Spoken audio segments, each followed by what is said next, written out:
Welcome to your favourite YouTube channel mister M S B S R. और आज हमारी case study series की next video, इसमें हम चैप्टर 3 यानी pair of linear equation in two variables के दो केस स्टडी करेंगे। इनमें से पहली केस स्टडी मैंने जो अभी इम्प्रूवमेंट कंपार्टमेंट का पेपर हुआ था 21 का, उसकी लिए। और दूसरी केस स्टडी में हमारी पॉसिबल है कि एक वर्ड प्रॉब्लम हमें आएगी और उस वर्ड प्रॉब्लम को हमें सॉल्व करना होगा। अब यहाँ जो पहली केस स्टडी है इसमें दिया है कि एक हाउसिंग सोसाइटी में एनवायरमेंटल डे के ओकेशन पे वहाँ की सोसाइटी के लोगों ने सोचा कि जो उनका सेंट्रल पार्क है उसमें दो स्ट्रेट पाथ वो बनाएंगे और उनकी बाउंड्रीज पे प्लांटिंग करेंगे, प्लांट्स लगाएंगे। इसके अलावा जो पार्क का जो एक कॉर्नर है, सपोज एक चौकोर पार्क है, रेक्टेंगुलर भी हो सकता है, स्क्वायर भी, इसके एक कॉर्नर पे ओरिजिन लेंगे और दो परपेंडिकुलर लाइंस ड्रॉ करेंगे जिनको तुम्हें पता है कि हम एक्स एक्सिस और वाई एक्सिस का नाम देते हैं।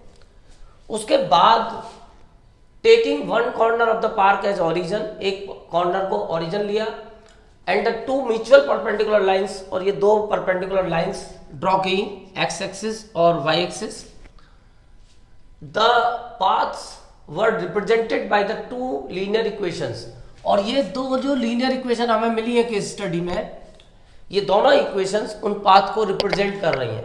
ये हमें पता है कि किसी भी लीनियर इक्वेशन का जब हम ग्राफ ड्रॉ करते हैं तो एक स्ट्रेट लाइन आती है, तो ये दो लाइंस हैं हमारी। अब ये उस पाथ को, दोनों पाथ को रिप्रेजेंट कर रही हैं। इसके बेस पे हमें कुछ क्वेश्चंस के आंसर देने हैं। अब ये आंसर हमारे जो बेसिक नॉलेज है इस चैप्टर की उसको रिप्रेजेंट करेंगे। यानी अगर हमारे बेसिक कॉन्सेप्ट क्लियर है तो हम इन सारे क्वेश्चंस के आंसर दे सकते हैं। उसके लिए थीम को बहुत ज़्यादा यूज करने की जरूरत नहीं पड़ेगी। अब पहला जो हमारा क्वेश्चन है, the paths represented by the two equations, ये जो दो इक्वेशन है जो पाथ को रिप्रेजेंट कर रही है, ये कैसी होंगी? अगर इनको हम ग्राफिकल देखें यहाँ पे तो इनका जो ग्राफ बनेगा दोनों इक्वेशंस का वो कैसा बनेगा? क्या ये दोनों लाइन इंटरसेक्टिंग होंगी, ओवरलैपिंग होंगी, पैरेलल होंगी या परपेंडिकुलर? तो उसके लिए अब तुम्हें ग्राफ बनाने की जरूरत नहीं है। ये काम हम एल्जेब्रिकली 2 मिनट में कर सकते हैं, केवल हमें 2 मिनट लगेंगी। सबसे पहले हमें ये जो इक्वेशंस है इनको कंपेयर करके a1 b1 a2 b2 c2 c1 इनकी वैल्यूज निकालनी होगी। तो a1 की वैल्यू तो 2 आती है, b1 की वैल्यू -3 आती है और c1 की वैल्यू 5। ये a1, ये b1, ये c1। ऐसी दूसरी इक्वेशन में a2 की वैल्यू -6, b2 की वैल्यू 9 और c2 की वैल्यू 7। सबसे पहले हमें a1 अपॉन a2 निकालना पड़ेगा। 2 अपॉन -6 सॉल्व करेंगे तो -1 अपॉन 3। फिर हमें b1 अपॉन b2 निकालना पड़ेगा, -3 अपॉन 9 यानी कि -1 अपॉन 3। अब ये दोनों इक्वल आए तो इसलिए अब हमें c1 अपॉन c2 भी निकालना पड़ेगा, और c1 अपॉन c2 की जो वैल्यू आएगी वो 5 अपॉन 7। तो इससे हमें शिक्षा मिली कि a1 अपॉन a2 इक्वल है बट c1 अपॉन c2 उनसे डिफरेंट है। इसका मतलब कंडीशन बनी कि a1 अपॉन a2 इक्वल है b1 अपॉन b2 के, बट ये नॉट इक्वल है c1 अपॉन c2 के। और ये कंडीशन हमें पता है नो सॉल्यूशन की होती है, और नो सॉल्यूशन में ग्राफ पैरेलल लाइन का बनता है। तो इसका मतलब हमारा सी ऑप्शन करेक्ट है। तो यहाँ तुम्हें ग्राफ बनाने की जरूरत नहीं है, तुम एल्जेब्रिकली चेक कर सकते हो। और उसके लिए मैं बेसिक तुम्हें बता दूं कि अगर ये दोनों a1 upon a2 not equal आता b1 अपॉन b2 के तो इंटरसेक्टिंग लाइन। अगर ये c1 अपॉन c2 निकाला वो इससे डिफरेंट आया तो पैरेलल लाइन। और अगर c1 अपॉन c2 भी इनके इक्वल आ जाता तो ओवरलैपिंग यानी कोइंसिडेंट लाइन्स। परपेंडिकुलर लाइन का यहाँ पे हमारे पास जो कॉन्सेप्ट है वो केवल वन वेरिएबल में है। अब इसके बाद हम आते हैं अपने दूसरे क्वेश्चन पे। तो हमारा जो दूसरा क्वेश्चन है वो भी हमारा एक बेसिक क्वेश्चन है जो अभी हमने सीखा है, उसी के बेस पे है कि which of the following points lies on the line. तो हमने 9th क्लास में पढ़ा है कि जब हम ग्राफ बनाते हैं तो सॉल्यूशन निकालते हैं और सॉल्यूशन को ज्वाइन करके एक स्ट्रेट लाइन के थ्रू हम वो लाइन को रिप्रेजेंट करते हैं। इसका मतलब अगर ये पॉइंट उस लाइन पे लाइज करेगा ग्राफ की तो ये उसका सॉल्यूशन होना चाहिए। तो इनडायरेक्टली हमें जो चेक करना है कि इन चारों पॉइंट में से कौन सा पॉइंट इसका सॉल्यूशन है। तो हम पहले इस वैल्यू को पुट करके देखते हैं। x की जगह -4 और y की जगह 1 इसमें पुट करते हैं और सॉल्व करते हैं। x =-4 और y =1। तो यहाँ सॉल्व करने पे 2 × -4 LHS में हम पुट कर रहे हैं, ये LHS है 2 × -4 और -3 × 1 यानी -8 -3 यानी -11 और हमारी RHS है 5। इसका मतलब इक्वल नहीं आ रहे तो ये सॉल्यूशन नहीं होगा। तो इसी तरीके से बाकी के भी सॉल्व करके हम देखेंगे। तो यहाँ हम देखेंगे कि ये वाला जो ऑप्शन है हमारा C यानी 4 और y की वैल्यू 1, जब हम यहाँ पुट करते हैं तो 4 × 8 -3 यानी कि 5 आता है और हमारी RHS भी 5 है। तो इसका ऑप्शन भी C करेक्ट है, यानी कि ये इसका सॉल्यूशन हो सकता है। यानी कि ये पॉइंट उस इक्वेशन पे जो रिप्रेजेंट करेगी, जो लाइन उस पे लाइज करेगा, इस इक्वेशन की जो लाइन बनेगी उस पे ये पॉइंट आएगा, क्योंकि ये इसका सॉल्यूशन है और सॉल्यूशन से ही ग्राफ बनता है। अब थर्ड क्वेश्चन भी हमारा ग्राफ के बेस पे ही है। इसमें हमसे पूछा है कि जब हम इस इक्वेशन का ग्राफ बनाएंगे -6x + 9y = 7 का, तो ये y एक्सिस को इंटरसेक्ट करेगा, ये कंपलसरी करेगा, क्वेश्चन में दिया है। तो ये कहाँ पे इंटरसेक्ट करेगा, उस पॉइंट के कोऑर्डिनेट बताने। तो इसके लिए भी ग्राफ बनाने की जरूरत नहीं है, ये भी हमारा काम आसानी से हो जाता है, क्योंकि हमें पता है कि y एक्सिस पे x की वैल्यू 0 होती है।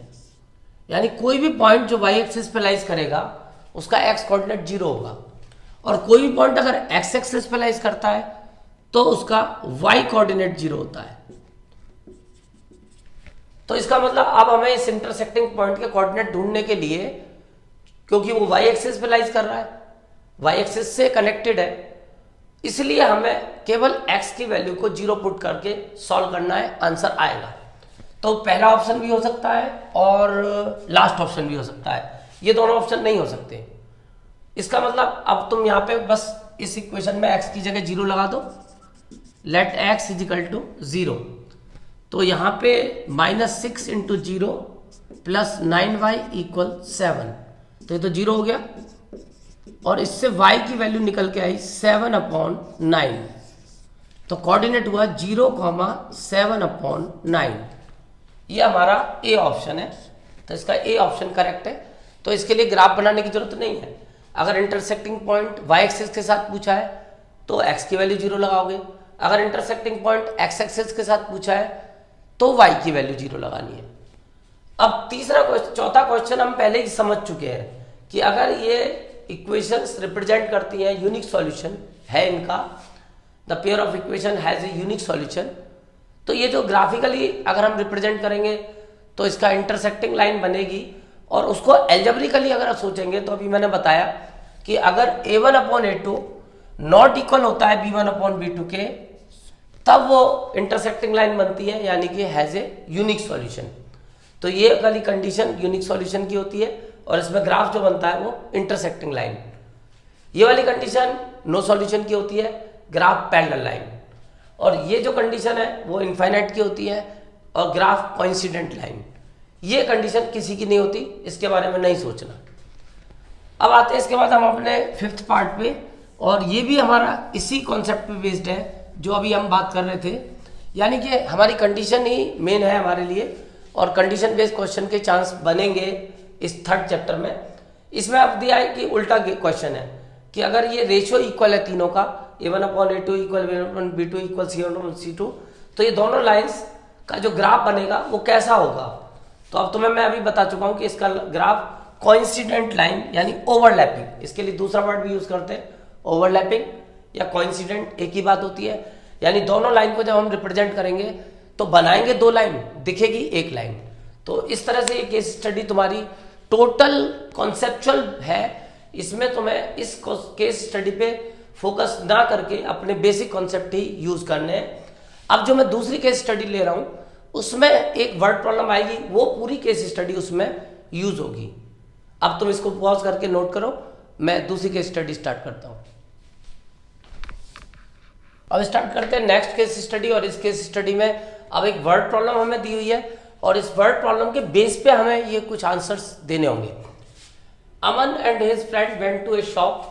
अमन और उसका दोस्त एक दुकान पे गए कुछ खरीदने के लिए। ही परचेज, अमन ने परचेज की 5 बुक और 1 पेन और पे किया 500 रुपीज़।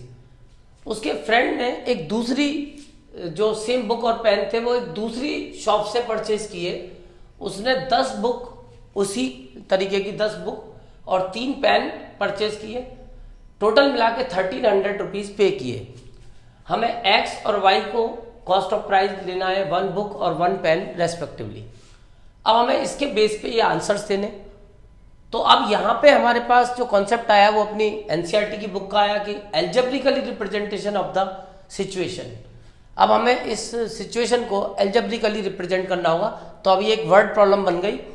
तो इसकी जो पहली एक्सरसाइज हमारी 3.1 उसमें सेम वर्ड प्रॉब्लम हमें दी हुई है। वहाँ से ही हम इसका टारगेट पकड़ेंगे कि एक बुक की कॉस्ट प्राइस हमें एक्स दी है। तो हमारे पास पहले केस में उनने परचेज किए हैं 5 बुक्स। तो एक बुक की कॉस्ट प्राइस अगर x है तो 5 बुक की होगी 5x। एक पेन की कॉस्ट प्राइस अगर y है और उसने एक ही पेन खरीदा है तो इसका मतलब 5x प्लस y और मिला के टोटल रुपीज उनने पे किए हैं 500। तो ये तो पहली इक्वेशन बनी। दूसरी कंडीशन में उसके फ्रेंड ने 10 बुक्स परचेज की थी। अब एक बुक की कॉस्ट अगर x है तो 10 बुक्स की होगी 10x। उसने 3 पेन परचेज किए थे, एक पेन y का आएगा तो 3 पेन 3y के और मिला के टोटल उसने पे किए 1300। अब देखो मैच करो कौन से ऑप्शन में दोनों इक्वेशन है। तो 5x प्लस वाई इक्वल 500 और 10x प्लस 3y इक्वल 1300। ए ऑप्शन करेक्ट हो गया।